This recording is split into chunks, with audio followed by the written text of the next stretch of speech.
ਇੱਕ ਓੰਕਾਰ ਸਤਿਨਾਮ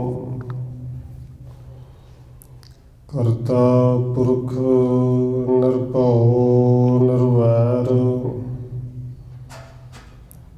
ਅਕਾਲ ਮੂਰਤ ਅਜੂਨੀ ਸੈਭੰ ਗੁਰ ਪ੍ਰਸਾਦ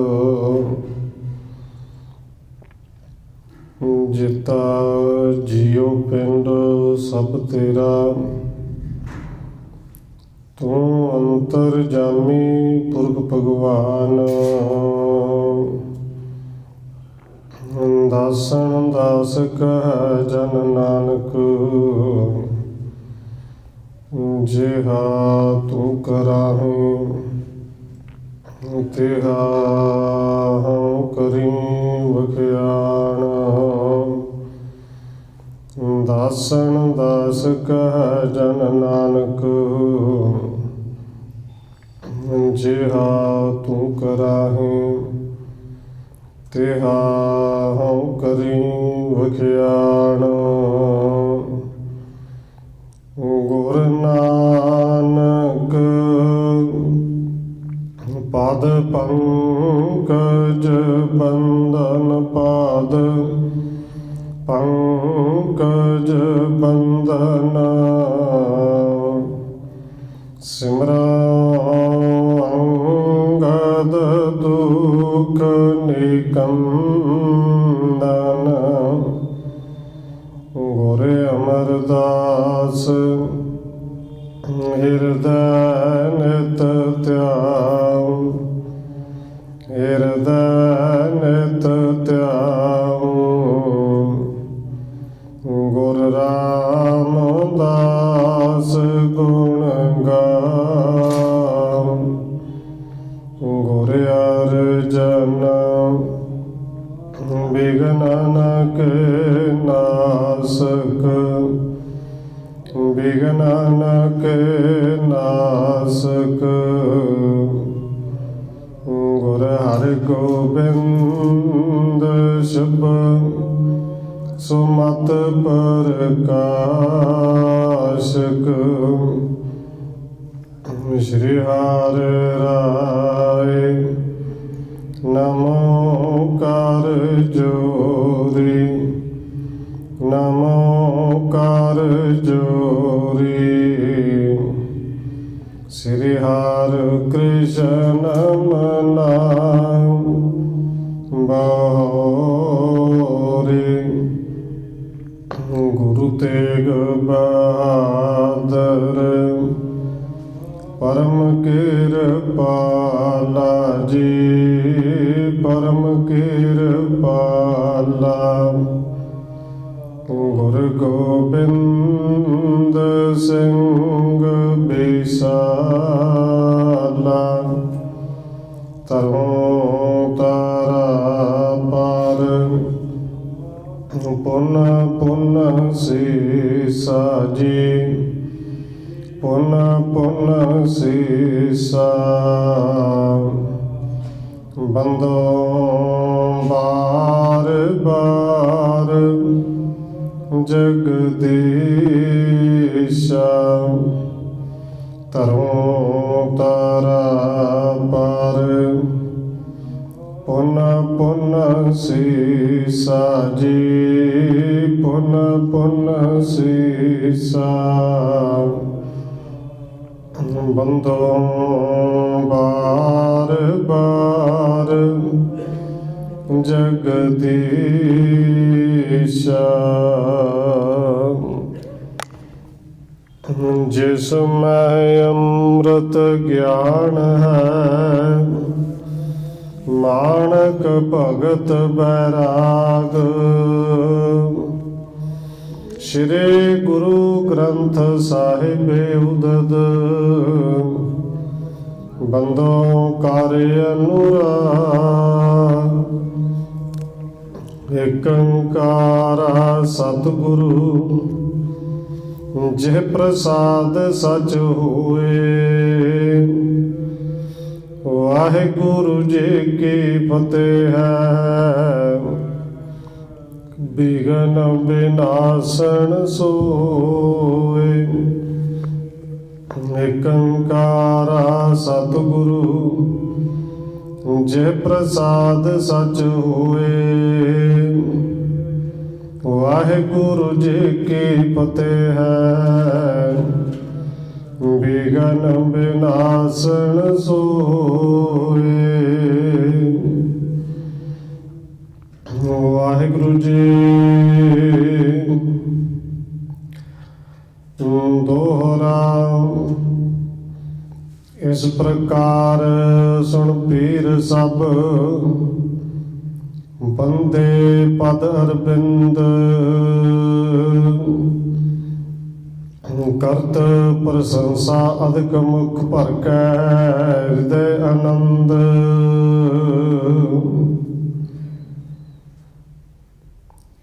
परम सन्मानयोग सतगुरु जवर छत्र तखत दे मालक हाजरा हजूर जहरा जहूर शब्द गुरु धन श्री गुरु ग्रंथ साहिब महाराज सच्चे पातशाह जी की पावन पवित्र हजूरी अंदर जुड़ बैठे सत्संगी जनों आप जी बड़े भागा वाले हो। जो सत्कारयोग पूजनिक धन माता राजकौर जी के पावन स्थान गुरुद्वारा मंजी साहिब विखे शामां दे दीवाना दियां हाजरियां भर रहे हो। आओ रोजाना की तरह धन गुरु नानक देव सच्चे पातशाह जी की चल रही लड़ीवार इतिहास कथा के नाल अगलेरी सांझ पाउण तो पहला असीस बख्शिश करो जी। रसना करो पवित्र जितने भी जुड़ बैठे हो लो हाजरी सारे आखो जी। वाहिगुरु जी का खालसा वाहिगुरु जी की फतेह। दोहरा इस प्रकार सुन पीर सब बंदे पद अरविंद। कविराज कवि संतोख सिंह जी के लिख रहे हैं कि धन गुरु नानक देव सच्चे पातशाह जी मुल्तान की उस धरती ते ने जिथे सारे पीर इकट्ठे हो के आए ने और सतगुरु जी ने उत्थे उन्होंने पावन उपदेश दिता। हाजरनामा गुरु साहब जी ने विचारण किया और बेनती करते हैं हाजरनामा धन गुरु नानक देव सच्चे पातशाह जी की बाणी नहीं। हाजरनामे दे विच जो कुछ बोल गए होंगे कवि संतोख सिंह जी ने और इत्थे दर्ज किए। हाजरनामा सुन के सारे पीरां ने सतगुरु के चरणों के विच नमस्कार की, हाथ जोड़े। करत प्रशंसा अधिक मुख भर कै हृदय आनंद। अंदर जड़े आनंद दे नाल भर गए, आनंद में आके बड़ी प्रशंसा सतगुरु जी की उन्होंने की। श्री गुर गिरा आलाए सुनो पीर बहावली। धन गुरु नानक देव सच्चे पातशाह जी ने फिर वचन किए कि हे पीर बहावल सुनो। लोभ हृदय डहकाए राह चलाए जगत बहो। कि हिरदे विच लोभ भर के लोगों को प्रभा के जगत के राह ते कोई बंदा जे चला दे हुण इहनूं सौखा समझ ले। कोई लालच देवे जिहड़े लालच विच असीं आम तौर पर फस जाते हैं कि फलाणे बाबे कोल आओ, ये फलाना बाबा पुत्र वंडदा है, इत्थे आओ तुहाडी ये कामना पूरी हो जाएगी। इवें दा लोभ दे के जिहड़ा लोकां नूं भरमा लैंदा है, असल में वो लोगों को तो भरमा लेंदा पर रब नहीं भरमदा। हुण जो सतगुरु जी ने पीर बहाव ने सारा कुछ समझाया है। बंदे हाथ पीर पुन कहे धन धन श्री नानक अहे। पीर बहावल दे अंदर जिन्ने शंके सन जिन्ने भरम सन सारे दूर हो गए। ਹੱਥ ਜੋੜ ਕੇ ਸਤਿਗੁਰ ਦੇ ਚਰਨਾਂ ਦੇ ਵਿੱਚ ਸਿਰ ਰੱਖ ਕੇ ਇੱਕੋ ਗੱਲ ਕਹਿੰਦਾ, ਸਤਿਗੁਰੂ ਜੀ ਤੁਸੀਂ ਧੰਨ ਹੋ, ਤੁਸੀਂ ਧੰਨ ਹੋ। ਬੈਨ ਸੁਤਾ ਸਮ ਮ੍ਰਿਤ ਤੋਂ ਕਟਾਰੇ, ਰਾਵਰ ਕੋ ਅਮੋਗ ਦਰਸਾਰੇ। ਹੇ ਸਤਿਗੁਰੂ ਜੀ ਤੁਹਾਡੇ ਬਚਨ ਅੰਮ੍ਰਿਤ ਵਰਗੇ ਨੇ। ਇਵੇਂ ਦਾ ਅੰਮ੍ਰਿਤ ਕਿ ਜਿਵੇਂ ਜੇ ਕੋਈ ਮੁਰਦਾ ਪਿਆ ਹੋਵੇ ਮੁਰਦੇ ਨੂੰ ਵੀ ਠੀਕ ਕਰ ਦੇਵੇ, ਮੁਰਦੇ ਨੂੰ ਵੀ ਜਿਉਂਦਾ ਕਰ ਦੇ। ਔਰ ਅਸਲ ਵਿੱਚ ਆਤਮਿਕ ਤੌਰ ਤੇ ਲੋਕ ਮਰੇ ਹੋਏ ਸਨ। ਤੁਹਾਡੇ ਬਚਨ ਉਹ ਨੇ ਕਿ ਜਿਹੜੇ ਮੁਰਦਿਆਂ ਦੇ ਵਿੱਚ ਜਾਨ ਪਾਉਣ ਵਾਲੇ ਨੇ, ਆਤਮਿਕ ਜੀਵਨ ਬਖਸ਼ਦੇ ਨੇ। ਰਾਵਰ ਕੋ ਅਮੋਗ ਦਰਸਾਰੇ, ਤੁਹਾਡੇ ਤੇ ਦਰਸ਼ਨ ਵੀ ਸਫਲ ਨੇ। ਜਿਨ੍ਹਾਂ ਨੇ ਬਚਨ ਨਹੀਂ ਸੁਣੇ, ਕੇਵਲ ਦਰਸ਼ਨ ਹੀ ਕਰ ਲਏ, ਉਹਨਾਂ ਦਾ ਜੀਵਨ ਸਫਲ ਹੋ ਗਿਆ। ਧੰਨ ਫਕੀਰੇ ਤੁਮ ਜੋ ਕਮਾਈ, ਹੈ ਜਿਸ ਕੀ ਏਵੜ ਵਡਿਆਈ। ਹੁਣ ਇਹ ਸਾਰੇ ਪੀਰ ਹੱਥ ਜੋੜ ਕੇ ਕਹਿੰਦੇ ਨੇ, ਸਤਿਗੁਰੂ ਜਿਹੜੀ ਫਕੀਰੀ ਤੁਸੀਂ ਕਮਾਈ ਹੈ ਨਾ, ਅਸਲ ਵਿੱਚ ਫਕੀਰੀ ਕਹਿੰਦੇ ਵੀ ਨੇ। ਧੰਨ ਹੈ ਤੁਹਾਡੀ ਫਕੀਰੀ। ਸਰਬ ਜਗਤ ਕੇ ਜੋ ਉਰਿਆਈ, ਸੋ ਤੁਮਰੇ ਲਾਇਕ ਬਣਾਈ। ਹੁਣ ਇਹ ਜਿਹੜੇ ਪੀਰ ਗੁਰੂ ਸਾਹਿਬ ਜੀ ਇੱਥੇ ਆਉਣ ਤੇ ਦੁੱਧ ਦਾ ਬਾਟਾ ਭਰ ਕੇ ਦਿੰਦੇ ਨੇ, ਸਮਝਾਉਂਦੇ ਨੇ ਕਿ ਇੱਥੇ ਨਾ ਆਓ, ਤੁਹਾਡੀ ਥਾਂ ਹੀ ਕੋਈ ਨਹੀਂ, ਭਰਿਆ ਹੋਇਆ ਦੇ ਵਿੱਚ ਹੋਰ ਕੀ ਟਿਕਣਾ ਹੈ। ਅੱਜ ਉਹ ਪੀਰ ਕਹਿ ਰਹੇ ਨੇ ਕਿ ਸਤਿਗੁਰੂ ਜੀ ਸਰਬ ਜਗਤ ਕੀ ਜੋ ਗੁਰਿਆਈ, ਜਿਹੜੇ ਸਾਰੇ ਜਗਤ ਦੇ ਗੁਰਿਆਈ ਹਨ, ਜੇ ਸਾਰੇ ਜਗਤ ਦਾ ਕੋਈ ਗੁਰੂ ਹੋਵੇ, ਸੋ ਤੁਮਰੇ ਲਾਇਕ ਬਣ ਆਈ। ਉਹ ਸਾਰੇ ਜਗਤ ਦਾ ਗੁਰੂ ਕੇਵਲ ਧੰਨ ਗੁਰੂ ਨਾਨਕ ਸਾਹਿਬ ਜੀ ਹੋ ਸਕਦਾ ਹੈ। ਉਹ ਗੁਰੂ ਕੇਵਲ ਤੁਸੀਂ ਬਣ ਸਕਦੇ ਹੋ, ਉਹ ਤੁਹਾਡੇ ਹੀ ਲਾਇਕ ਹੈ, ਤੁਸੀਂ ਜਗਤ ਗੁਰੂ ਹੋ। ਕਦੇ ਕਾਲ ਨਰ ਦੇ ਉਪਦੇਸ਼ਾ, ਕੋਟ ਉਧਾਰੇ ਸ੍ਰੀ ਜਗਤੇਸਾ। ਇਸ ਕਲੀ ਕਾਲ ਦੇ ਇਸ ਜੀਵਨ ਵਿੱਚ, ਇਸ ਸਮੇਂ ਦੇ ਵਿੱਚ ਤੁਸੀਂ ਕਈਆਂ ਨੂੰ ਉਪਦੇਸ਼ ਦਿੱਤਾ। ਕੋਟ ਉਧਾਰੇ ਸ੍ਰੀ ਜਗਤੇਸਾ, ਉਪਦੇਸ਼ ਦੇ ਕੇ ਕਰੋੜਾਂ ਨੂੰ ਤੁਸੀਂ ਤਾਰ ਦਿੱਤਾ।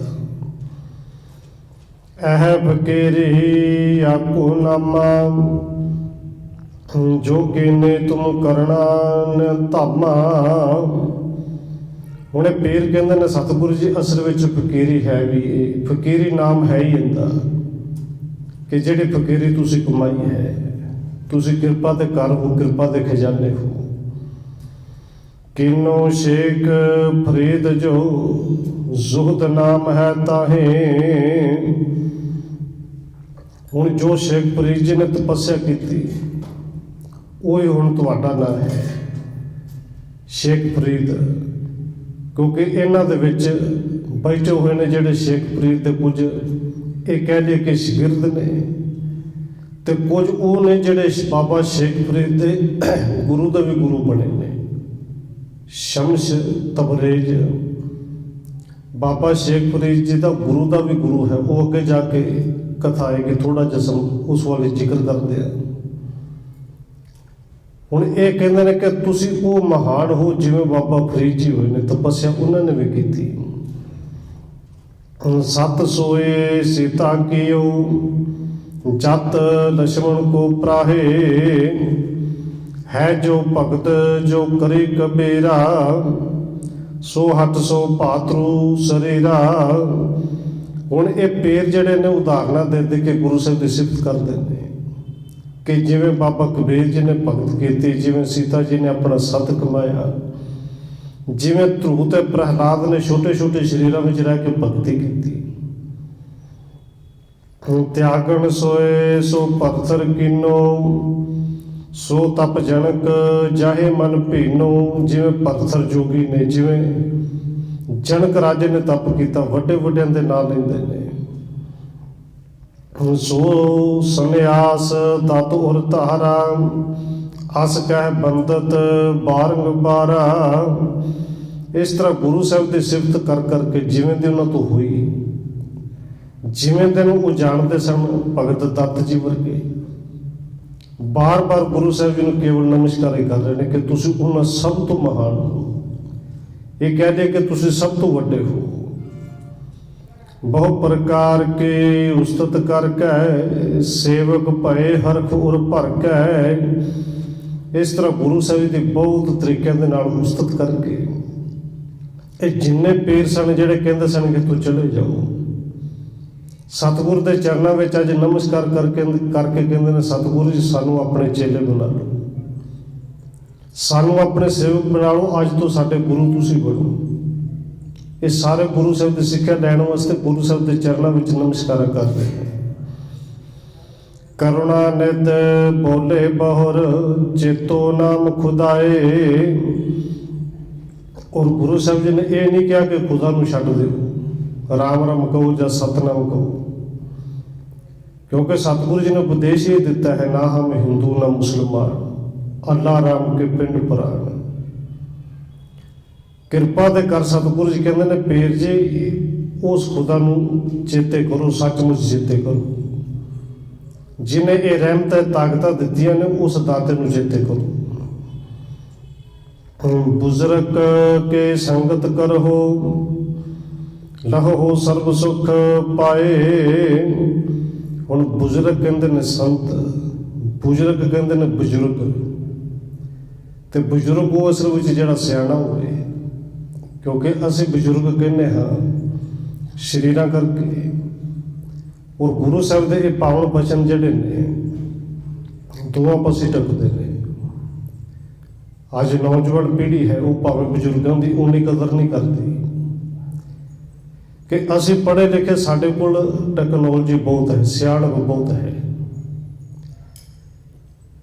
ਪਰ ਕੋਈ ਜ਼ਰੂਰੀ ਨਹੀਂ ਕਿ ਪੜ੍ਹ ਲਿਖ ਕੇ ਹੀ ਸਿਆਣਪ ਹੋਵੇ। ਕਈ ਵਾਰੀ ਜੋ ਕੁਝ ਤਜਰਬੇ ਦੇ ਵਿੱਚੋਂ ਮਿਲ ਜਾਂਦਾ ਨਾ ਉਹ ਕਿਤਾਬਾਂ ਵਿੱਚੋਂ ਨਹੀਂ ਮਿਲਦਾ। ਇੱਕ ਵਾਰੀ ਇੱਕ ਟੀਚਰ ਪੜ੍ਹਾ ਰਿਹਾ ਸੀ, ਔਰ ਸ਼ਾਇਦ ਪਹਿਲੋਂ ਵੀ ਸੁਣਾਈ ਹੈ, ਉਹ ਟੀਚਰ ਨੇ ਸਵਾਲ ਕੀਤਾ, ਮੈਥ ਸੀ, ਕਿ ਭਾਈ 10 ਭੇਡਾਂ ਨੇ, ਇੱਕ ਭੇਡ ਨੇ ਵਾੜੇ ਦੇ ਵਿੱਚੋਂ ਬਾਹਰ ਛਾਲ ਮਾਰ ਦਿੱਤੀ, ਬਾਕੀ ਕਿੰਨੀਆਂ ਬਚੀਆਂ? ਸਭ ਤੋਂ ਪਿੱਛੇ ਬੈਠਣ ਵਾਲਾ ਬੱਚੇ ਨੇ ਹੱਥ ਖੜਾ ਕੀਤਾ, ਜਿਹਨੇ ਕਦੇ ਜਵਾਬ ਨਹੀਂ ਸੀ ਦਿੱਤਾ। ਵੇਖ ਕੇ ਟੀਚਰ ਬੜਾ ਖੁਸ਼ ਕਿ ਚੱਲ ਸ਼ੁਕਰ ਹੈ ਅੱਜ ਕਿਸੇ ਦਾ ਤਾਂ ਜਵਾਬ ਦੇਂਗਾ, ਖੜਾ ਹੋ ਦੱਸ। ਹੁਣ ਉਹਨੇ ਦੱਸਿਆ ਕਿ ਕਹਿੰਦੇ ਮਾਸਟਰ ਜੀ ਇੱਕ ਛਾਲ ਮਾਰ ਕੇ ਨਾ ਬਾਕੀ ਕੋਈ ਵੀ ਨਹੀਂ ਬਚੀ। ਔਰ ਨਾਲੇ ਉਹ ਹੱਸ ਪਿਆ ਮਾਸਟਰ, ਤੇ ਨਾਲੇ ਉਹਨੂੰ ਆਇਆ ਗੁੱਸਾ ਕਿ ਤੇਰੇ ਤੋਂ ਉਮੀਦ ਤੇ ਨਹੀਂ ਸੀ ਉਹ ਕੰਮ ਤੂੰ ਕੀਤਾ ਹੈ, ਕਿ 10 ਚੋਂ ਇੱਕ ਛਾਲ ਮਾਰ ਗਈ ਬਾਕੀ ਕੋਈ ਵੀ ਨਹੀਂ ਬਚੀ। ਹੁਣ ਉਹਨੇ ਜਿਹੜਾ ਅੱਗੋਂ ਜਵਾਬ ਦਿੱਤਾ ਬੜਾ ਸੋਹਣਾ ਸੀ ਕਿ ਮਾਸਟਰ ਜੀ ਹਿਸਾਬ ਤੁਸੀਂ ਜਾਣੋ, ਇਹ ਬੱਚੇ ਹੁਸ਼ਿਆਰ ਹੋਣਗੇ, ਇਹਨਾਂ ਨੂੰ ਆਉਂਦਾ ਹੋਣਾ ਕਿ 10 ਚੋਂ ਇੱਕ ਗਿਆ 9, ਪਰ ਮੇਰਾ ਤਜਰਬਾ ਹੈ ਭੇਡਾਂ ਸਾਡੇ ਘਰ ਨੇ ਸੀ ਰੱਖੀਆਂ ਨੇ, 10 ਕੇ ਭਾਵੇਂ 100 ਵੀ ਹੋਣ, ਜੇ ਇੱਕ ਛਾਲ ਮਾਰੇਗੀ ਤਾਂ ਸਾਰੀਆਂ ਜਾਣਗੀਆਂ, ਕੋਈ ਵੀ ਨਹੀਂ ਬਚਦੀ। ਔਰ ਕਈ ਵਾਰੀ ਇਹ ਬਜ਼ੁਰਗੇ ਜਿਹੜੇ ਸਿਆਣਪ ਹੈ ਜ਼ਰੂਰੀ ਨਹੀਂ ਕਿ ਪੜ੍ਹਾਈ ਦੇ ਵਿੱਚੋਂ ਹੀ ਆਵੇ, ਇਹ ਤਜਰਬੇ ਵਿੱਚੋਂ ਵੀ ਆ ਜਾਂਦੀ ਹੈ। ਹੁਣ ਸਤਿਗੁਰੂ ਜੀ ਨੇ ਉੱਥੇ ਸਮਝਾਇਆ ਕਿ ਬਜ਼ੁਰਗਾਂ ਦੀ, ਸੰਤਾਂ ਦੀ, ਜੁੜਿਆ ਹੋਇਆਂ ਦੀ ਸੰਗਤ ਕਰਨੀ ਹੈ। ਔਰ ਇਹ ਕਾਰਨ ਹੈ ਕਿ ਬਾਬਾ ਜੋਰਾਵਰ ਸਿੰਘ ਭਾਵੇਂ ਉਮਰ 7 ਸਾਲ ਹੈ, ਬਾਬਾ ਫਤਿਹ ਸਿੰਘ ਜੀ 7 ਸਾਲ 9 ਸਾਲ, ਪਰ ਸਾਡੇ ਉਹ ਬਾਬੇ ਨੇ, ਕਿਉਂਕਿ ਜਿਹੜੇ ਬਜ਼ੁਰਗੀ ਉਹਨਾਂ ਨੇ ਕਮਾਈ ਹੈ ਉਹ ਕਿੰਨੇ ਕਮਾ ਲੈਣੀ ਹੈ। ਇੱਥੇ ਬਜ਼ੁਰਗੀ ਦਾ ਤਾਂ ਕੇਵਲ ਸਰੀਰਾਂ ਕਰਕੇ ਨਹੀਂ, ਉਹ ਗੁਣ ਕਰਕੇ ਹੈ ਕਿ ਉਹਨਾਂ ਦੀ ਸੰਗਤ ਜ਼ਰੂਰ ਕਰਿਆ ਕਰੋ। ਸਾਹਿਬ ਪੈ ਰੱਖੋ ਮਨ ਮਾਹੀ, ਵਿਸਿਆ ਬਾਸਨਾ ਮਨ ਹੈ ਨਾਹੀ। ਸਤਿਗੁਰੂ ਜੀ ਕਹਿੰਦੇ ਨੇ ਪਇਓ ਸੁਖਦਾ ਦਾ ਪੈ, ਨਿਰਮਲ ਭਾਵ ਜਿਹੜਾ ਹੈ ਉਹ ਆਪਣੇ ਅੰਦਰ ਜ਼ਰੂਰ ਰੱਖੋ, ਉਹਦਾ ਡਰ ਜ਼ਰੂਰ ਰੱਖੋ। ਵਿਸ਼ੇ ਵਾਸਨਾ ਨੂੰ ਮਨ ਦੇ ਨੇੜੇ ਨਾ ਹੋਣ ਦਿਓ, ਵਿਸ਼ੇ ਵਾਸਨਾ ਵੱਲ ਮਨ ਨੂੰ ਜਾਣ ਨਾ ਦਿਓ। ਸਤ ਸੰਗਤ ਨਾਰ ਕਰਹਿ ਜਬ ਹੀ, ਗਤ ਸੁਖੈਣ ਹੈ ਪ੍ਰਾਪਤ ਤਬ ਹੀ।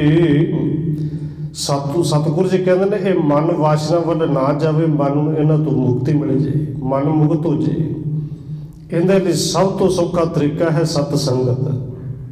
ਸਤ ਸੰਗਤ ਨਰ ਕਰ ਹੈ ਜਬ ਹੀ, ਜਦੋਂ ਬੰਦਾ ਸਤ ਸੰਗਤ ਕਰਨ ਲੱਗ ਜਾਏ ਨਾ, ਕਹਿੰਦੇ ਗਤ ਸੁਖੈਣ ਹੈ ਉਹ ਪ੍ਰਾਪਤ ਤਬ ਹੀ, ਉਦੋਂ ਹੀ ਮੁਕਤੀ ਸੌਖੀ ਮਿਲ ਜਾਂਦੀ ਹੈ। ਸੁਣ ਕੈ ਸਰਬ ਪੀਰ ਪੇ ਠਾਂਡੇ, ਬੰਧਨ ਕਰੇ ਪ੍ਰੇਮ ਬਹੁ ਵਾਢੇ। ਇਹ ਸੁਣ ਕੇ ਸਾਰੇ ਪੀਰ ਜਿਹੜੇ ਸੀ ਨਾ ਉੱਠ ਕੇ ਖਲੋ ਗਏ, ਹੱਥ ਜੋੜ ਕੇ ਬੜੇ ਪ੍ਰੇਮ ਦੇ ਨਾਲ ਸਾਰੇ ਨੇ ਇੱਕ ਵਾਰੀ ਉੱਠ ਕੇ ਖਲੋ ਕੇ ਫਿਰ ਗੁਰੂ ਸਾਹਿਬ ਜੀ ਨੂੰ ਮੱਥਾ ਟੇਕਿਆ, ਨਮਸਕਾਰ ਕੀਤੀ। ਮਿਲ ਕੇ ਪੈ ਅਦਕਾਏ ਪ੍ਰਸੰਨ, ਕਹਿ ਗੁਰੂ ਨਾਨਕ ਤੁਮ ਧੰਨ। ਸਾਰੇ ਪੀਰ ਮਿਲ ਕੇ ਬੜੇ ਪ੍ਰਸੰਨ ਹੋਏ ਨੇ ਤੇ ਇੱਕੋ ਗੱਲ ਸਾਰੇ ਬਾਰ-ਬਾਰ ਕਹਿੰਦੇ ਨੇ, ਸਤਿਗੁਰੂ ਜੀ ਤੁਸੀਂ ਧੰਨ ਹੋ। ਤਿਨ ਤੇ ਵਿਦਾ ਹੋਏ ਸੁਖਦਾਈ, ਗਮਣੇ ਮੰਦ ਮੰਦ ਪਗ ਜਾਈ। ਸਤਿਗੁਰੂ ਜੀ ਉਹਨਾਂ ਪੀਰਾਂ ਤੋਂ ਉੱਥੇ ਵਿਦਿਆ ਹੋਏ, ਹੌਲੀ ਹੌਲੀ ਅਗਲੇ ਰਾਹ ਤੇ ਚੱਲ ਪਏ। ਸ੍ਰੀ ਅੰਗਦ ਸੁਣੀਏ ਤਿਹ ਕਾਲਾ, ਮੈਂ ਬੂਝੇ ਤਬ ਦੀਨ ਦਿਆਲਾ।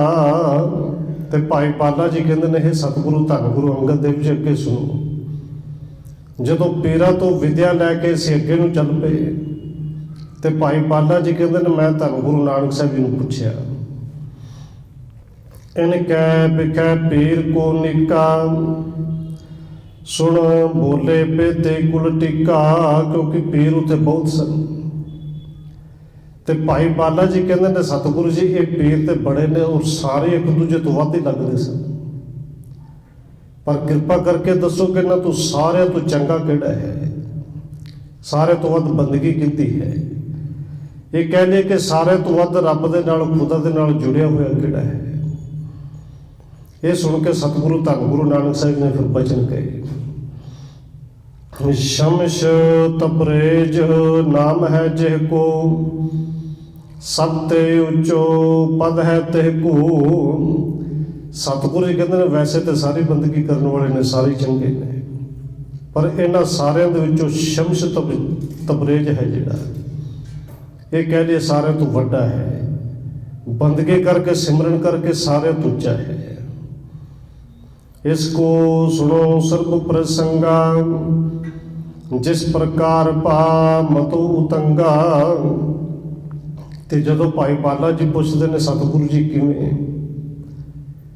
ਧੰਨ ਗੁਰੂ ਨਾਨਕ ਦੇਵ ਸੱਚੇ ਪਾਤਸ਼ਾਹ ਕਹਿੰਦੇ, ਫਿਰ ਇਸ ਸ਼ਮਸ ਤਬਰੇਜ ਦਾ ਜਿਹੜਾ ਪ੍ਰਸੰਗ ਹੈ ਨਾ, ਉਹ ਵੀ ਸੁਣ ਕੇ ਏਡੇ ਉੱਚੀ ਮੱਤ ਵਾਲਾ ਕਿਉਂ ਹੋਇਆ ਹੈ। ਰੂਮ ਵਿਲਾਇਤ ਜਹਾਂ ਸੋ ਅਹੀ, ਪਿੰਜਾ ਤਹਿ ਮਨਸੂਰ ਸੋ ਰਹੀ। ਸਤਿਗੁਰੂ ਕਹਿੰਦੇ ਨੇ, ਰੂਮ ਵਿਲਾਇਤ ਹੈ, ਉੱਥੋਂ ਦਾ ਇੱਕ ਬੜਾ ਪੁੱਗਿਆ ਹੋਇਆ ਦਰਵੇਸ਼ ਸੀ ਮਨਸੂਰ, ਰੂਮ ਦੇ ਵਿੱਚ ਰਹਿੰਦਾ ਹੈ। ਮਿਲਿਓ ਸੰਤ ਕੋ ਤਾਹੇ ਮਹਾਨਾ, ਸਗਰੋ ਜੀਵ ਭਾਵ ਕੀਏ ਹਨਾ। ਇਹ ਮਨਸੂਰ ਇੱਕ ਸੰਤ ਨੂੰ ਮਿਲਿਆ ਸੀ ਤੇ ਉਸ ਸੰਤ ਨੇ ਮਨਸੂਰ ਦੀਆਂ, ਇਹ ਕਹਿ ਦੇ ਕਿ ਸਾਰੀਆਂ ਜਿਹੜੀਆਂ ਜੀਵ ਭਾਵਨਾਵਾਂ ਨੇ ਉਹ ਦੂਰ ਕਰ ਦਿੱਤੀਆਂ ਸਨ। ਇਹ ਕਹਿ ਦੇ ਕਿ ਮਨਸੂਰ ਨੂੰ ਇੱਕ ਜੁੜੀ ਹੋਈ ਰੂਹ ਮਿਲੀ। ਅਨਲ ਹੱਕ ਬੋਲਿਓ ਬਖਿਆਤਾ, ਜਿਹੇ ਉਰਤੇ ਪੇ ਦਵੈਤ ਨਿਪਾਤਾ। ਕਹਿੰਦੇ ਜਦੋਂ ਉਹ ਸੰਤ ਮਿਲਿਆ, ਸੰਤ ਦੀ ਸੰਗਤ ਕੀਤੀ ਮਨਸੂਰ ਨੇ, ਬਸ ਅੰਦਰ ਇੰਨਾ ਕੁ ਜੁੜਿਆ, ਇੰਨਾ ਕੁ ਜੁੜਿਆ ਤੇ ਉਹ ਇੱਕੋ ਗੱਲ ਕਹਿੰਦਾ ਹੈ, ਅਨਲ ਹੱਕ, ਅਨਲ ਹੱਕ। ਮਨਸੂਰ ਨੇ ਆਪਣੇ ਅੰਦਰੋਂ ਦਵੈਸ਼ ਮਿਟਾ ਦਿੱਤੀ। ਹੁਣ ਅਨਲ ਹੱਕ ਕੀ ਹੈ ਜੀ? ਅਨਲ ਹੱਕ ਦਾ ਅਰਥ ਹੈ ਕਿ ਮੈਂ ਹੀ ਖੁਦਾ ਹਾਂ। ਹੁਣ ਇਹਨੂੰ ਕੁਝ ਸਮਝਦੇ ਨੇ ਕਿ ਇਹ ਸ਼ਾਇਦ ਹੰਕਾਰ ਦੇ ਵਿੱਚ ਹੈ, ਪਰ ਇਹ ਹੰਕਾਰ ਦੇ ਵਿੱਚ ਨਹੀਂ, ਜੁੜੇ ਹੋਏ ਦੀ ਅਵਸਥਾ ਹੈ। ਇਹ ਤੇ ਬਾਬਾ ਕਬੀਰ ਜੀ ਨੇ ਵੀ ਕਿਹਾ, ਇਹ ਤੇ ਬਾਬਾ ਰਵਿਦਾਸ ਜੀ ਨੇ ਵੀ ਕਿਹਾ, ਇਹ ਤੇ ਸਤਿਗੁਰੂ ਦੇ ਬਾਣੀ ਨੇ ਬਾਰ-ਬਾਰ ਕਿਹਾ ਹੈ ਕਿ ਸਿੱਖ ਗੁਰੂ, ਗੁਰੂ ਸਿੱਖ ਇੱਕੋ ਗੁਰੂ ਉਪਦੇਸ਼ ਚਲਾਏ। ਇਹ ਤੇ ਬਾਬਾ ਕਬੀਰ ਜੀ ਨੇ ਕਿਹਾ ਹੈ ਕਿ ਕਬੀਰ ਤੂੰ ਤੂੰ ਕਰਤਾ ਤੂੰ ਹੁਆ, ਮੁਝ में रहा न हूँ आपा पर का मिट गया, जब देखा तो तू मैं तो है ही नहीं। ਹੁਣ ਤੇ ਤੂੰ ਹੀ ਤੂੰ ਹੈ, ਤੂੰ ਤੂੰ ਜਪਦਿਆ ਮੈਂ ਵੀ ਤੂੰ ਹੋ ਗਿਆ। ਗੁਰੂ ਬਾਬਾ ਰਵਿਦਾਸ ਜੀ ਕਹਿੰਦੇ ਨੇ, ਮੋਹੀ ਤੂੰ ਹੀ ਅੰਤਰ ਕੈਸਾ, ਕਿ ਰੱਬ ਜੀ ਮੈਨੂੰ ਨਹੀਂ ਸਮਝ ਆਉਂਦੀ ਕਿ ਤੇਰੇ ਵਿੱਚ ਤੇ ਮੇਰੇ ਵਿੱਚ, ਜਾਂ ਮੇਰੇ ਵਿੱਚ ਤੇ ਤੇਰੇ ਵਿੱਚ ਕੀ ਫਰਕ ਹੈ, ਆਪਾਂ ਤੇ ਇੱਕੋ ਹੀ ਹੈ ਨਾ। ਔਰ ਇਹ ਗੱਲ ਇਹ ਮਨਸੂਰ ਕਹਿੰਦਾ ਹੈ ਅਨਲ ਹੱਕ, ਕਿ ਮੈਂ ਹੀ ਖੁਦਾ ਹਾਂ। ਤੇਹ ਪੁਰਖ ਹੱਥ ਏਕ ਮੁਲਾਨਾ, ਤੁਰਕ ਸ਼ਰਾਮਤ ਚਲਣ ਮਹਾਨਾ, ਕਿਉਂਕਿ ਤੁਰਕਾਂ ਦਾ ਰਾਜ ਸੀ। ਉੱਥੇ ਰੋਮ ਦੇ ਵਿੱਚ ਇੱਕ ਮੁਲਾਣਾ ਵੀ ਰਹਿੰਦਾ ਹੈ, ਮੌਲਵੀ। ਔਰ ਇਹ ਜਿਹੜਾ ਮੌਲਵੀ ਹੈ ਇਹ ਤੁਰਕ ਹੈ, ਇਹ ਸ਼ਰ੍ਹਾਂ ਦਾ ਕੱਟੜ, ਜਿਹੜਾ ਕਿ ਇੱਕ ਬਿਲਕੁਲ ਕੱਟੜ ਹੈ, ਪੱਕਾ ਸਰਾਈ ਮੁਸਲਮਾਨ ਹੈ, ਤੁਰਕ ਹੈ। ਹੁਣ ਇਹਨੇ ਜਦੋਂ ਸੁਣਿਆ ਕਿ ਕੋਈ ਬੰਦਾ ਕਹਿ ਰਿਹਾ ਕਿ ਮੈਂ ਖੁਦਾ ਹਾਂ, ਅਨਲ ਹੱਕ, ਅਨਲ ਹੱਕ ਬਿਲੋਤ ਤੇ ਸੁਣਿਓ, ਰਹਿਓ ਹਟਾਏ ਅਦਕ ਡਰ ਭਣਿਓ।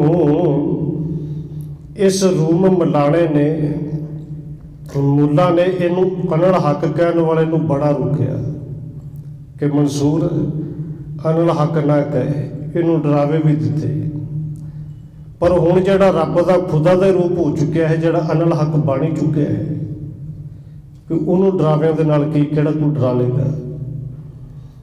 ਜਾ ਕੋ ਵਹਿ ਵਤ ਪ੍ਰਾਪਤ ਹੋਏ, ਡਰ ਕਹਿ ਕੋ ਨਹਿ ਮਾਨਤ ਸੋਏ। ਜਿਹਨੂੰ ਏਡੀ ਅਨਮੋਲ ਵਸਤੂ ਪ੍ਰਾਪਤ ਹੋ ਜੇ, ਜਿਹਨੂੰ ਰੱਬ ਹੀ ਮਿਲ ਜੇ, ਵੀ ਉਹਨੂੰ ਕਿਹੜਾ ਕੋਈ ਡਰ ਮੰਨਦਾ ਹੈ, ਤੇ ਕਿਹੜਾ ਕੋਈ ਡਰਾ ਸਕਦਾ ਹੈ। ਕਹਿਓ ਮਲਾਣੇ ਬਾਦ ਕਨੇਰਾ, ਨਹਿ ਮਾਨਿਓ ਕਹਿ ਲਈਏ ਬਿਨ ਦੇਰਾ।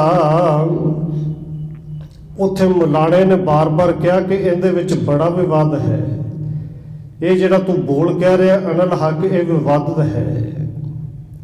ਪਰ ਕਿੱਥੇ ਡਰ ਨੇੜੇ ਕਿੱਥੇ ਆਵੇ। ਔਰ ਬਾਬਾ ਕਬੀਰ ਜੀ ਨੇ ਪਾਵਨ ਬਚਨ ਕਹੇ ਨੇ ਬਾਣੀ ਵਿੱਚ ਵੀ, ਕਿ ਮਨ ਨਾ ਡਰਾਏ, ਮਨ ਨਾ ਡਰੇ ਤਨ ਕਾਹੇ ਕੋ ਡਰਾਏ, ਮਨ ਨਾ ਡਿੱਗੇ ਤਨ ਕਾਹੇ ਕੋ ਡਰਾਏ। ਇਹ ਡਰ ਤੇ ਮਨ ਦੇ, ਜਦੋਂ ਮਨ ਹੀ ਕਾਇਮ ਹੈ ਤਾਂ ਫਿਰ ਕੋਈ ਕੀ ਡਰਾ ਲੇਗਾ। ਸਰੀਰ ਦਾ ਕੀ ਕਰ ਲੇਗਾ, ਮਾਰ ਦੇਗਾ, ਖਤਮ ਕਰ ਦੇਗਾ। ਇਸ ਮੁਲਾਣੇ ਨੇ ਬੜੇ ਡਰਾਵੇ ਦਿੱਤੇ, ਰੂਸ ਮੁਲਾਣਾ। ਔਰ ਬੇਨਤੀ ਕਰਦੇ, ਇਹ ਜਿਹੜਾ ਰੂਸ ਮੁਲਾਣੇ ਦੀ ਗੱਲ ਚੱਲੀ ਹੈ ਨਾ, ਇਹ ਰੂਸ ਮੁਲਾਣਾ ਅਸਲ ਵਿੱਚ ਬਾਬਾ ਫਰੀਦ ਜੀ ਦਾ ਗੁਰੂ ਸੀ, ਉਸਤਾਦ ਕਹਿ ਲਓ, ਗੁਰੂ ਕਹਿ ਲਓ। ਇਹਦੇ ਕੋਲੋਂ ਬਾਬਾ ਫਰੀਦ ਜੀ ਨੇ ਸਿੱਖਿਆ ਲਈ ਸੀ। ਹੁਣ ਇਸ ਰੂਮ ਮੁਲਾਣੇ ਦੀ ਗੱਲ ਚੱਲਦੀ ਕਿ ਇਹ ਅਸਲ ਵਿੱਚ ਧੰਨ ਗੁਰੂ ਨਾਨਕ ਦੇਵ ਜੀ ਦੱਸਣ ਲੱਗੇ ਨੇ ਕਿ ਸ਼ਮਸ ਤਬਰੇਜ਼ ਕੌਣ ਹੈ। ਇੱਥੇ ਰੂਸ ਮੁਲਾਣੇ ਨੇ ਬੜਾ ਡਰਾਇਆ, ਨਹੀਂ ਡਰਿਆ। ਇਹਨੇ ਕਹਿ ਕੇ ਹਕੂਮਤ ਨੂੰ ਫੜਵਾ ਦਿੱਤਾ ਕਿ ਇਹ ਸਾਡੇ ਇਸਲਾਮ ਦੀ ਤੋਹੀਨ ਕਰਦਾ, ਆਪਣੇ ਆਪ ਨੂੰ ਖੁਦਾ ਕਹਿ ਰਿਹਾ ਮਨਸੂਰ। ਸੂਰੇ ਪਰਸੋ ਦੀਨ ਚੜਾਈ, ਅਨਲ ਹੱਕ ਬੋਲਿਓ ਤਿਹ ਥਾਈ। ਇਹ ਜਿਹੜਾ ਅਨਲ ਹੱਕ ਬੋਲਦਾ ਸੀ ਮਨਸੂਰ, ਇਹਨੂੰ ਫੜ ਕੇ ਸੂਲੀ ਤੇ ਚੜਾ ਦਿੱਤਾ ਗਿਆ। ਬਸ ਕਸੂਰ ਇਹ ਸੀ ਕਿ ਅਨਲ ਹੱਕ ਕਿਉਂ ਬੋਲਦਾ ਹੈ। ਹੁਣ ਇਸ ਮਨਸੂਰ ਨੂੰ ਸੂਲੀ ਤੇ ਚੜਾਇਆ ਹੈ। ਤੇ ਥੋੜਾ ਜਿਹਾ ਮਨਸੂਰ ਦੇ ਬਾਰੇ, ਕਿ ਮਨਸੂਰ ਦੇ ਕੋਲ ਇੱਕ ਫਕੀਰ ਆਇਆ ਸੀ ਸੂਲੀ ਚੜਨ ਤੋਂ ਪਹਿਲਾਂ।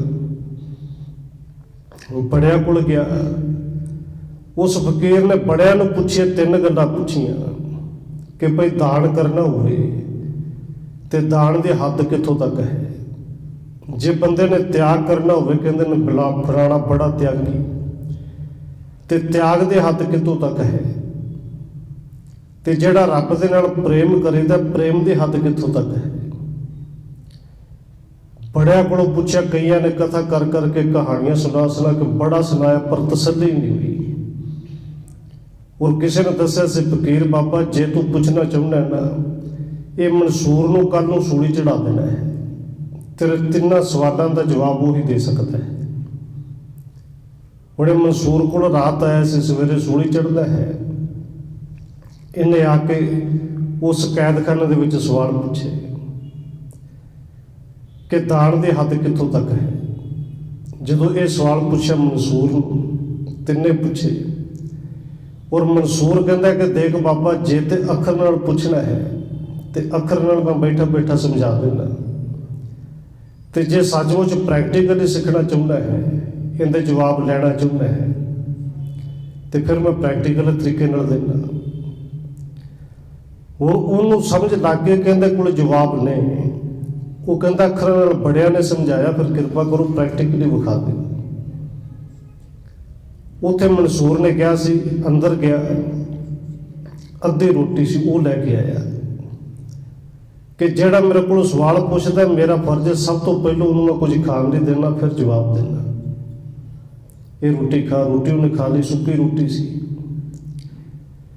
ਜਦੋਂ ਰੋਟੀ ਖਾਧੀ, ਮਨਸੂਰ ਕਹਿੰਦਾ ਤੈਨੂੰ ਪਤਾ ਹੈ ਕਿ ਕਈ ਦਿਨਾਂ ਤੋਂ ਇਹਨਾਂ ਬੰਦ ਕੀਤਾ ਹੋਇਆ ਹੈ, ਇਹਨਾਂ ਖਾਣ ਵਾਸਤੇ ਰੋਟੀ ਵੀ ਨਹੀਂ ਦਿੱਤੀ, ਪਾਣੀ ਵੀ ਨਹੀਂ ਪਿਆਇਆ,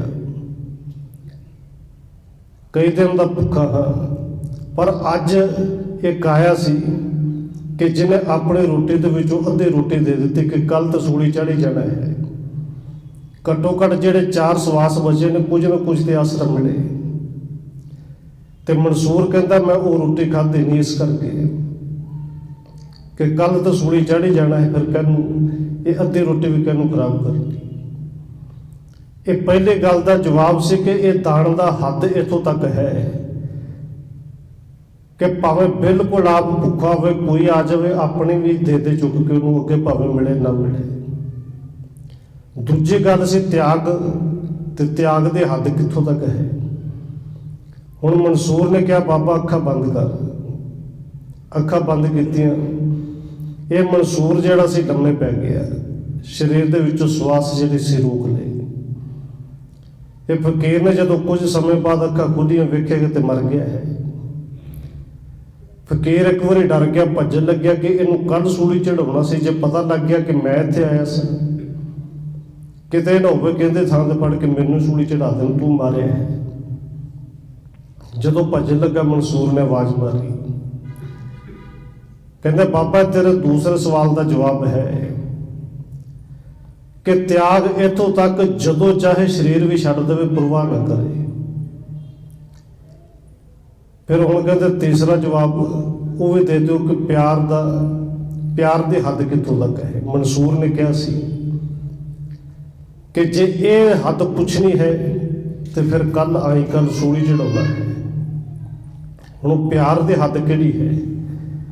ਇੱਥੇ ਕਵੀ ਸੰਤੋਖ ਸਿੰਘ ਜੀ ਲਿਖ ਰਹੇ ਨੇ ਕਿ ਇਹਨੂੰ ਸੂਲੀ ਤੇ ਚੜਾ ਦਿੱਤਾ ਗਿਆ। ਸੂਰੇ ਪਰ ਸੋ ਦੀਨ ਚੜਾਈ, ਅਨਲ ਹੱਕ ਬੋਲਿਓ ਤਿਹ ਥਾਈ।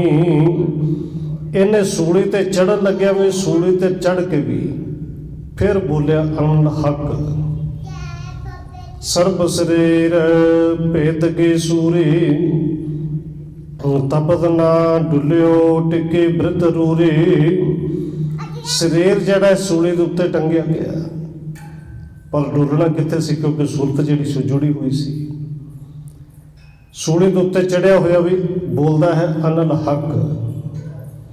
ਸਰੋਣਤ ਕੇ ਬੂੰਦਾ ਤਰ ਪਰਈ, ਅਨਲ ਹੱਕ ਕੋ ਸ਼ਬਦ ਉਚਰਹੀ।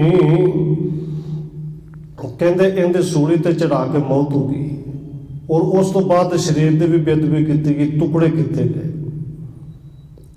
ਜਿੰਨੇ ਟੁਕੜੇ ਧਰਤੀ ਤੇ ਡਿੱਗੇ, ਉਹ ਜਿਹੜਾ ਫਕੀਰ ਪੁੱਛਣ ਆਇਆ ਸੀ ਉਹ ਵੀ ਉੱਥੇ ਖੜਾ ਹੈ। ਹੁਣ ਸਰੀਰ ਕਰਕੇ ਮੌਤ ਹੋ ਗਈ। ਜਿੰਨੇ ਖੂਨ ਦੇ ਟੁਕੜੇ ਤੁਬਕੇ ਡਿੱਗੇ, ਹਰ ਇੱਕ ਤੁਬਕੇ ਦੇ ਵਿੱਚੋਂ ਆਵਾਜ਼ ਆ ਰਹੀ ਸੀ ਅਨਲ ਹੱਕ। ਜਿੰਨੇ ਮਾਸ ਦੇ ਟੁਕੜੇ ਡਿੱਗੇ, ਹਰ ਇੱਕ ਮਾਸ ਦੇ ਵਿੱਚੋਂ ਆਵਾਜ਼ ਆ ਰਹੀ ਸੀ ਅਨਲ ਹੱਕ। ਔਰ ਉਹ ਟੁਕੜੇ ਕੁਝ ਉਸ ਫਕੀਰ ਦੇ ਕੋਲ ਵੀ ਡਿੱਗੇ, ਕੁਛ ਮਿਲਾਣੇ ਦੇ ਕੋਲ ਵੀ ਡਿੱਗੇ। ਦੇਖ ਮੁਲਾਣੇ ਮਾਣ ਅਚੰਬਾ, ਸੋ ਜਰਾਏ ਦੇ ਲਖੇ ਅਸੰਭਾ। ਹੁਣ ਉਹ ਕੁਝ ਟੁਕੜੇ ਮੁਲਾਣੇ ਦੇ ਕੋਲ ਡਿੱਗੇ। ਮੁਲਾਣਾ ਵੇਖ ਕੇ ਬੜਾ ਹੈਰਾਨ, ਜਿਹੜਾ ਫਕੀਰ ਪੁੱਛਣ ਆਇਆ ਸੀ ਕਿ ਪਿਆਰ ਦੀ ਹੱਦ ਕਿੱਥੋਂ ਤੱਕ, ਉਹਨੂੰ ਸਮਝ ਲੱਗ ਗਈ ਕਿ ਪਿਆਰ ਦੀ ਕੋਈ ਹੱਦ ਨਹੀਂ। ਸਰੀਰ ਦਾ ਨਾਸ ਹੋ ਜਾਏ, ਟੁਕੜੇ ਟੁਕੜੇ ਹੋ ਜਾਣ, ਪਰ ਜਿਹੜਾ ਪਿਆਰ ਕਰਨ ਵਾਲਾ ਉਹਦੇ ਟੁਕੜੇ ਵੀ ਬੋਲਦੇ ਨੇ। ਔਰ ਕੇਵਲ ਇਹ ਮਨਸੂਰ ਦੀ ਗਾਥਾ ਨਹੀਂ, ਸਾਡਾ ਤਾਂ ਸਿੱਖ ਇਤਿਹਾਸ ਹੈ ਕਿ ਭਾਈ ਮਤੇ ਦਾਸ ਦੇ 2 ਟੁਕੜੇ ਹੁੰਦੇ ਨੇ ਆਰੇ ਦੇ ਨਾਲ। ਔਰ ਕਵੀ ਸੰਤੋਖ ਸਿੰਘ ਜੀ ਲਿਖਦੇ ਨੇ ਕਿ ਧੰਨ ਬਾਬਾ ਮਤੀ ਦਾਸ ਜੀ ਤੇ ਧੰਨ ਬਾਬਾ ਸਤਿਦਾਸ ਜੀ, ਬਾਬਾ ਦਿਆਲਾ ਜੀ,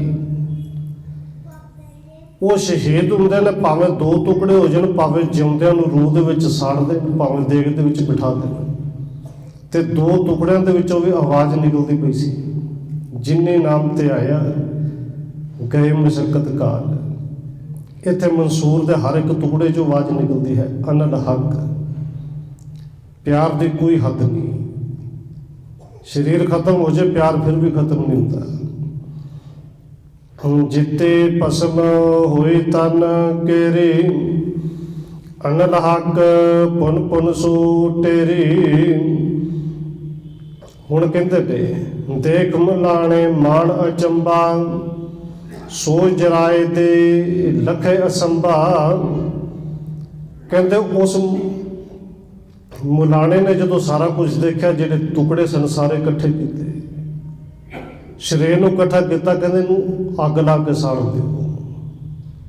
ਵੈਸੇ ਤਾਂ ਫੰਡਾਇਆ ਜਾਂਦਾ ਉਹਨਾਂ ਦੇ ਵਿੱਚ, ਕਹਿੰਦੇ ਇਹਨੂੰ ਸਾੜ ਦਿਓ, ਇਹ ਨਾਪਾਕ ਹੋ ਗਿਆ ਹੈ, ਇਹ ਨਾਪਾਕ ਹੋ ਕੇ ਮਰੇਗਾ। ਜਿੱਤੇ ਭਸਮ ਹੋਏ ਤਨ ਕੇਰੇ, ਅਨਲ ਹੱਕ ਪੁਨ ਪੁਨ ਸੋ ਟੇਰੇ। ਔਰ ਇਹ ਪਿਆਰ ਦੀ ਹੱਦ ਇੱਥੇ ਵੀ ਖਤਮ ਨਹੀਂ ਹੋਈ, ਸਰੀਰ ਸਾੜ ਦਿੱਤਾ ਗਿਆ, ਸਵਾਹ ਬਣ ਗਈ। ਔਰ ਕਵੀ ਸੰਤੋਖ ਸਿੰਘ ਜੀ ਲਿਖਦੇ ਨੇ, ਧੰਨ ਗੁਰੂ ਨਾਨਕ ਸਾਹਿਬ ਜੀ ਦੱਸ ਰਹੇ ਨੇ ਕਿ ਉਹਦੀ ਸਵਾਹ ਜਿਹੜੀ ਹੈ, ਉਹ ਸਵਾਹ ਦੇ ਵਿੱਚੋਂ ਵੀ ਇੱਕੋ ਹੀ ਆਵਾਜ਼ ਆਉਂਦੀ ਸੀ, ਅਨਲ ਹੱਕ। ਅਨਲ ਹੱਕ ਮਨਸੂਰ ਦੇ ਸਰੀਰ ਦੀ ਸਵਾਹ, ਉਹਦੇ ਵਿੱਚੋਂ ਵੀ ਆਵਾਜ਼ ਆ ਰਹੀ ਹੈ ਮੁਲਾਣੇ ਨੂੰ। ਕੱਛ ਸ਼ੀਸ਼ੇ ਮਹਿ ਸੂ ਤਿਨ ਪਾਈ, ਕਰਕੇ ਖਾਮ ਧਰੇ ਕਰ ਜਾਈ। ਕਹਿੰਦੇ ਜਦੋਂ ਸਵਾਹ ਦੇ ਵਿੱਚੋਂ ਵੀ ਆਵਾਜ਼ ਆਈ ਮੁਲਾਣੇ ਨੂੰ, ਰੂਮ ਮੁਲਾਣੇ ਨੂੰ, ਉਹਨੇ ਕੀ ਕੀਤਾ, ਸਾਰੀ ਸਵਾਹ ਇਕੱਠੀ ਕੀਤੀ, ਕੱਚ ਦੀਆਂ ਬੋਤਲਾਂ ਵਿੱਚ ਭਰ ਲਈ, ਉਹਨੂੰ ਬੰਦ ਕਰ ਦਿੱਤਾ, ਘਰ ਲੈ ਗਿਆ ਕਿ ਇਹ ਜਿਹੜੀ ਆਵਾਜ਼ ਹੈ ਇਸ ਸ਼ੀਸ਼ੇ ਵਿੱਚੋਂ ਤੇ ਬਾਹਰ ਨਹੀਂ ਨਾ ਆਏਗੀ। ਕਰਿਓ ਕੈਦ ਐਸੇ ਮਨ ਜਾਨੀ, ਅਨਲ ਹੱਕ ਨਹਿ ਬੋਲੇ ਬਾਨੀ। ਉਹਨੇ ਆਪਣੇ ਵੱਲੋਂ ਸਮਝਿਆ ਕਿ ਮੈਂ ਸਵਾਹ ਨੂੰ ਇਸ ਢੰਗ ਦੇ ਨਾਲ ਬੰਦ ਕਰ ਲਿਆ ਹੈ ਕਿ ਹੁਣ ਮਨਸੂਰ ਦੀ ਆਵਾਜ਼ ਇਸ ਸਵਾਹ ਵਿੱਚੋਂ ਨਹੀਂ ਆਏਗੀ, ਹੁਣ ਅਨਲ ਹੱਕ ਦੀ ਆਵਾਜ਼ ਇੱਥੇ ਕਹਿ ਦੂਗੀ, ਹੁਣ ਨਹੀਂ ਆਵਾਜ਼ ਆਏਗੀ। ਕਿਤਕ ਕਾਰ ਜਬ ਬੀਤਿਓ ਮਝਾਰੀ, ਤਿਹ ਕੇ ਤਨਿਆ ਹੁਤੇ ਕੁਵਾਰੀ। ਕਹਿੰਦੇ ਕੁਝ ਸਮਾਂ ਬੀਤ ਗਿਆ, ਰੂਸ ਮੁਲਾਣੇ ਦੀ ਜਿਹੜੀ ਧੀ ਹੈ ਉਹ ਜਵਾਨ ਸੀ, ਹਜੇ ਵਿਆਹੀ ਨਹੀਂ ਸੀ, ਕੁਵਾਰੀ ਸੀ। ਸੇ ਸੀਸਾ ਮੁਖ ਖੋਲਣ ਕੀਨਾ, ਸੂੰਘਿਓ ਲਖਿਓ ਸੁਗੰਧ ਬਹੀਨਾ। ਹੁਣ ਮੁਲਾਣੇ ਰੂਸ ਦੇ ਉਸ ਧੀ ਨੇ ਦੇਖਿਆ ਕਿ ਬੋਤਲ ਵਿੱਚ ਹੈ ਕੀ, ਉਹਨੂੰ ਖੋਲ ਕੇ ਦੇਖਿਆ, ਉਹਨੂੰ ਸੁੰਘ ਕੇ ਦੇਖਿਆ। ਹੁਣ ਸਵਾਦ ਵਿੱਚ ਕਿਹੜੀ ਕੋਈ ਸੁਗੰਧ ਹੁੰਦੀ ਹੈ? ਬਿਨਾਂ ਸੁਗੰਧ ਤੋਂ ਕਿਸੇ ਤਰ੍ਹਾਂ ਦੀ ਕੋਈ ਸੁਗੰਧ ਨਹੀਂ। ਕਾਢ ਬੇਜ ਤੇ ਮੁਖ ਮਹਿ ਪਾਈ, ਕਛੂ ਨਾ ਸਾਧ ਤਾਹੇ ਕੋ ਆਈ। ਹੁਣ ਉਹਦੇ ਧੀ ਨੇ ਇਹ ਦੇਖਣ ਵਾਸਤੇ ਕਿ ਇਹਦਾ ਕੋਈ ਸਵਾਦ ਹੈ, ਇਹ ਚੀਜ਼ ਕੀ ਹੈ। ਥੋੜੀ ਜਿਹੀ ਸਵਾਦ ਮੂੰਹ ਦੇ ਵਿੱਚ ਪਾ ਕੇ ਚੱਖ ਕੇ ਦੇਖੀ ਕਿ ਜੇ ਸੁਗੰਧ ਨਹੀਂ, ਕੋਈ ਨਾ ਕੋਈ ਸਵਾਦ ਤੇ ਹੋਵੇਗਾ। ਔਰ ਆਪ ਜੇ ਜਾਣਦੇ ਹੋ ਸਵਾਦ ਕੋਈ ਨਹੀਂ ਹੁੰਦਾ, ਨਾ ਹੀ ਕੋਈ ਸਵਾਦ ਸੀ, ਨਾ ਹੀ ਸੁਗੰਧ ਸੀ। ਹਿਰਦੈ ਵਿਚਾਰਤ ਤਿਹ ਕਿਆ ਹੋਈ, ਸਾਧ ਸੁਗੰਧ ਨਾ ਜਿਸ ਮਹਿ ਕੋਈ। ਹੁਣ ਮਲਾਣੇ ਦੇ ਰੂਸ ਮਲਾਣੇ ਦੇ ਉਸ ਧੀ ਨੇ ਵਿਚਾਰ ਕੀਤੀ ਕਿ ਬੋਤਲ ਪਤਾ ਨਹੀਂ ਰੱਖੀ ਕਿੰਨੇ ਹੈ, ਬਾਪੂ ਨੇ ਰੱਖੀ ਹੈ, ਤੇ ਜਿਹਨੇ ਵੀ ਰੱਖੀ ਹੋਵੇ ਕੋਈ ਨਾ ਕੋਈ ਚੀਜ਼ ਦੇ ਵਿੱਚ ਹੋਵੇ।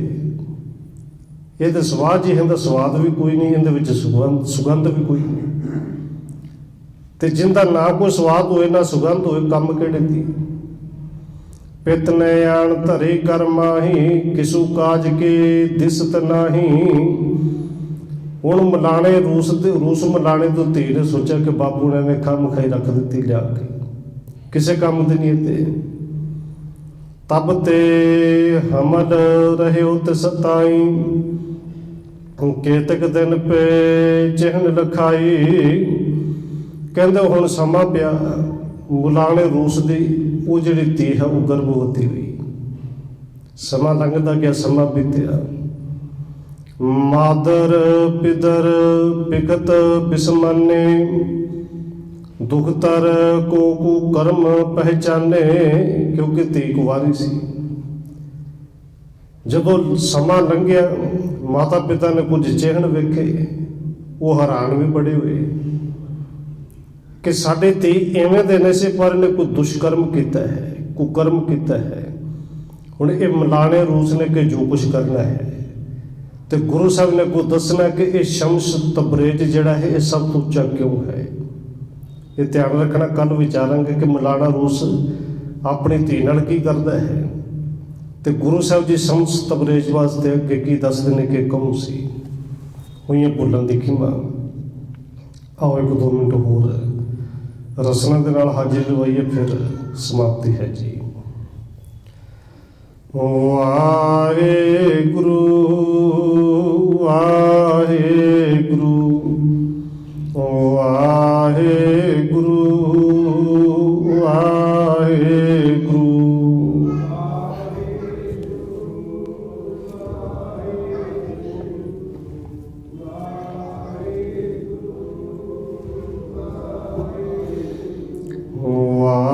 वाहेगुरु